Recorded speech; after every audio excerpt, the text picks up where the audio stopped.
वो कौन था जिसने खुद को तकलीफ देने वाली औरत को भी अपनी मोहब्बत का मुरीद बना लिया? मदीना मुनव्वरा की गलियों में मस्जिद नबवी के करीब एक गरीब बूढ़ी औरत रोजाना उस रास्ते पर कूड़ा डाल देती थी जहां से हजरत मोहम्मद सल्लल्लाहु अलैहि वसल्लम गुजरते थे। लेकिन आप सल्लल्लाहु अलैहि वसल्लम का सब्र देखिए।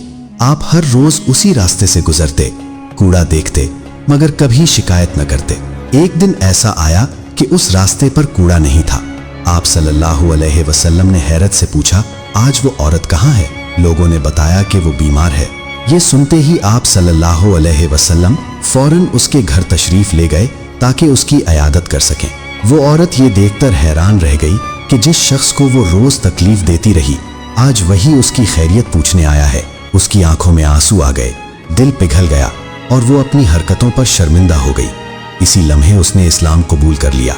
ये है रहमतुल लिल आलमीन सल्लल्लाहु अलैहि वसल्लम का किरदार, जहां नफरत का जवाब भी मोहब्बत, सब्र और हुस्न इखलाक से दिया जाता है। अगर आपको ये पैगाम अच्छा लगा हो तो वीडियो को लाइक करें और चैनल को सब्सक्राइब जरूर करें।